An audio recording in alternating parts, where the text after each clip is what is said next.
the structure of making sure we got lighting, everything in place. But I was literally thinking about life. I see a lot of things going on. I I don't really watch the news, but I watch people. I'm kind of impressed. I remember son, grandma, what's going on? Bless up. You know, I my goal today is quiet, is dark. My video is garbage. My sound may be garbage, but I'm hoping I can communicate something to you. And I'm going to share something very close to my heart to you to tell you that, in life, sometimes we think we know what's best. Our parents, our grandparents teach us a lot of stuff. But I want to talk to you about pivoting. Pivoting. That word pivot, it reminds me of playing basketball where they had this thing they call a crossover, where people think you're going one way and you change to another way because you have an insight of, if I go that direction, I can't make it to the basket. In football, you got a game play. Y'all huddle up to confuse the team because the team has studied so much video and everything that they think that they know the best direction.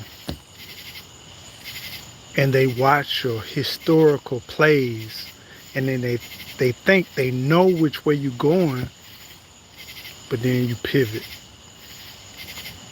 Fam, I just want to tell you, and I want to encourage you, the moment you get the idea to pivot, consider it. Doesn't mean it's the best option, but pivoting is a part of life. I don't think we teach enough to our kids, enough to our youth, because I'm talking to our youth. I'm not talking about people who have lived 40, 50, 30, 25 years, because y'all grown enough. If you're 25 years or older, you're grown enough to understand what you've been taught. But now I'm talking about people that's younger than that. Pivot is a way of life. History teaches us what people done, whether it was successful or not successful, or whether it was agreeable or non-agreeable. But at the same thing, what's up, my brother? I know this is unorthodox, and it is what it is, but I really feel like that my lighting will not be great, my internet not great, but I'm out here. I'm out here in the elements, and this is what it is. So hopefully if you cruising your ride, or if you laying down, relaxing, meditating, I'm not going to come up with no loud sounds or nothing like that, but we got nature. So sit back, relax, and let's talk about pivoting. Pivot is so needed in our life. If you're growing and you notice that your backyard, vegetables or whatever, or if you got goals and you got dreams and you notice that things are not quite right, you got to pivot in life. And there's nothing wrong with pivoting. There's nothing at all wrong with pivoting. When you're trying to achieve some goals, the moment that you speak it into your life, the moment that you speak it into existence, understand you're going to get opposition. The moment you decide to go one way, opposition will come against you. And what you have to do is pivot. pivoting is necessary. Classic example. We had a game plan to achieve certain things. And this is not the only thing. That's the crazy thing. This is not the only thing, but can you imagine, here you are, you worked, you bust your ass to obtain a home where your kids can grow up, can have a future. Can you imagine you grow up and you provide resources? You don't go out, you don't buy famous gear, cars, even though you can afford it. You suppress everything that you wanted to do, and you put everything in foundation and understand that this is for my kids. And people be like, why are you putting your family through that? Because you see the quality in you. You can't see the quality. Let me share this. You cannot see the quality of your grandkids and your great-grandkids if you can't see the quality in you. There's no way in the world you can endure neglect, abuse. There's no way in the world that you can be sexually assaulted. And I'm not talking about stuff I heard about. I'm talking about stuff that I endured. There's no way in the world you can endure all of this stuff if you don't have something to give to the future. And somehow we have to connect ourselves to our next generation. And when we connect ourselves to our next generation, we realize that life is not about our process. Your life ain't about your process, because God look at us in generations, and we are God's because we live in an example of God. So understand that everything you endure is not about you, but your next generation. And when you endure it and you overcome it and you provide a resource, you understand that it's all for the greater good of multiple generational blessings. You can make the decision right now to do something to bless something far bigger than just you. And all I'm just trying to say to you all tonight, whenever you viewing this, is understand that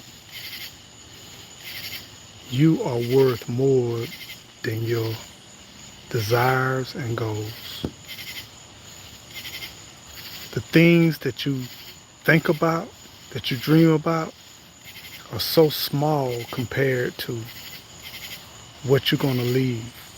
And I'm encouraging you to not suppress your goals and dreams, because it's fun. It's fun. Life is fun. Life is beautiful, man.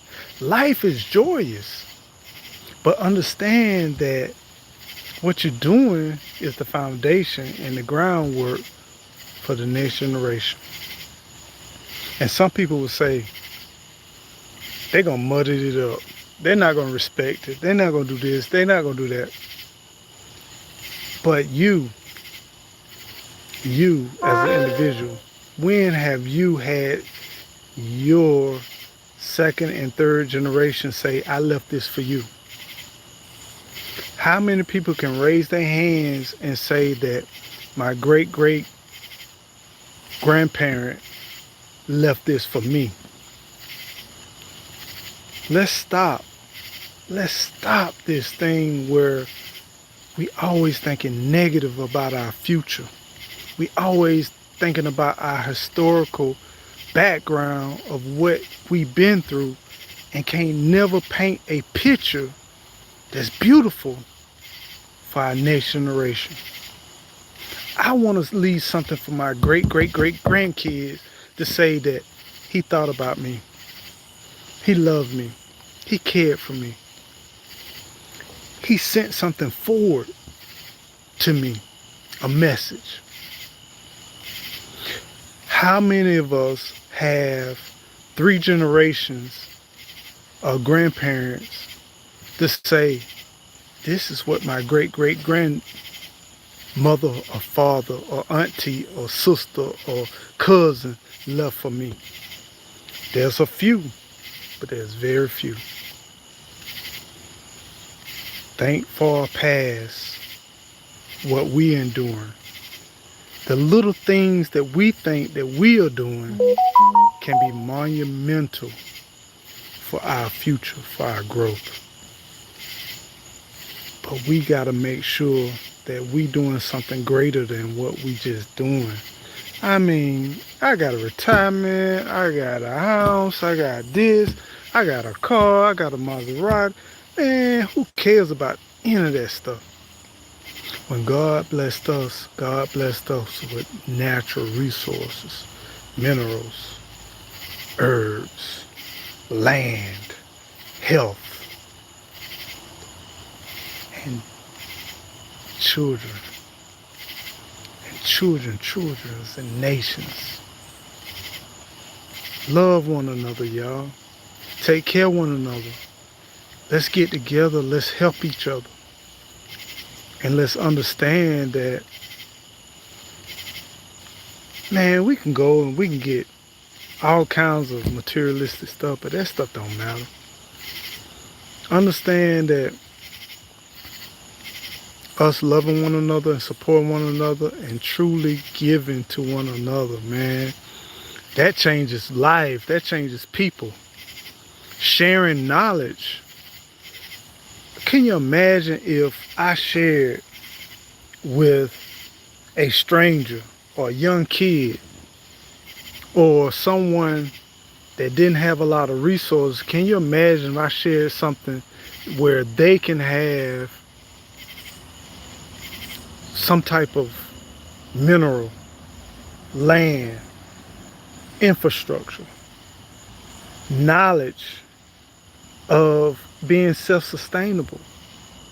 Don't lose value in just being self-sustainable.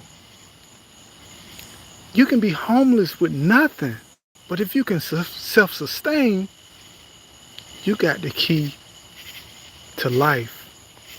And the key to life can be beneficial to someone who never had that knowledge. So, with that said, I didn't come here to hold you all, but I came here to share and inspire you to look beyond what the average person view as being successful, but look to sharing resources, sharing knowledge, and keep it whole. You know what I'm saying? Find people with a light mind that looking for something to change people generational. Not just right now, not for greed, not for self, and not for want, but just share some things that really can help provide for other people and other resources, man. Because we could easily, okay, I need to make 6 figures. I can make 6 figures, boom. I mean, I need to double that and quantify that, and I need to share with others. I'm dead next year. I'm dead tomorrow.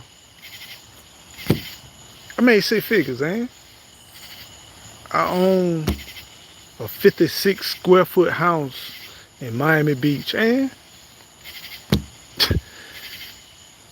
what's the point?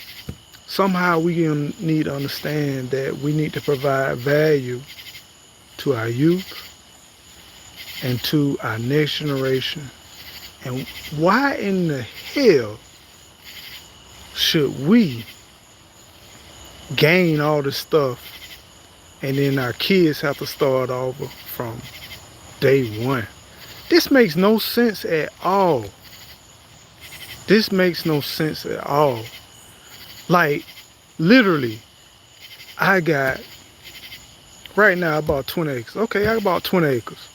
But I'm so selfish that I don't want my kids, because they ain't living right, because I don't agree with their lifestyle, and I'm prohibiting them for prosperity. I get it. It's called accountability, but you can do accountability. But at the same time, what happens when I gain all this knowledge? I look and I listen to the historical backgrounds of so many people where they've got patents, they got all of this, they own so much stuff, and they live and they die.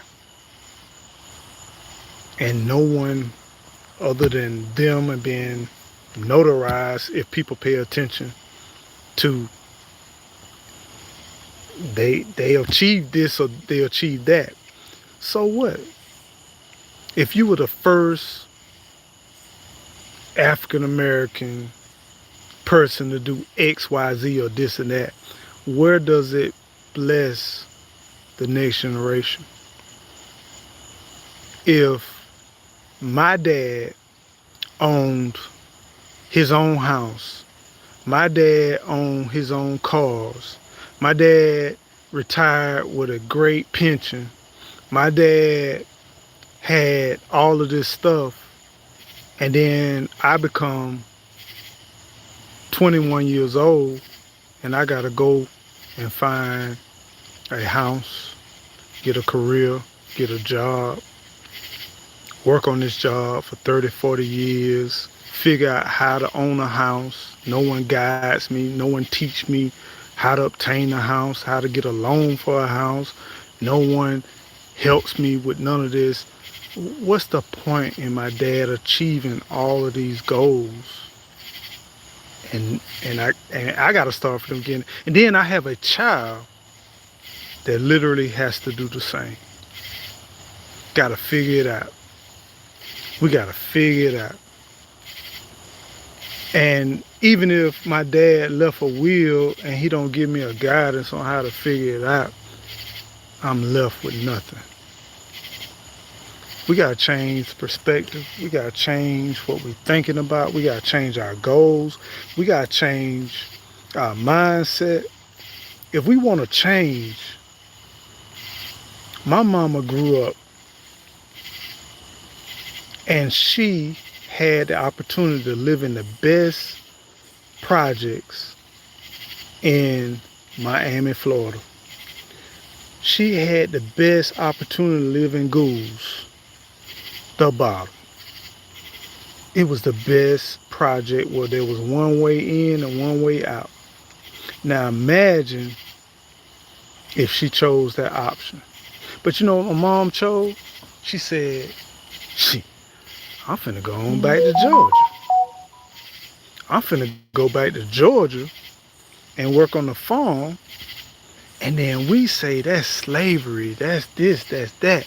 My mama said growing up, she was born in the 1940s, right? She said she never knew that she was poor until she moved to Miami, Florida. Never knew that they didn't have till she moved to Miami, Florida. I said, why you say that, Mom? My mom said the reason why she didn't understand that is because they always had food, they always had shelter, they always had clothing.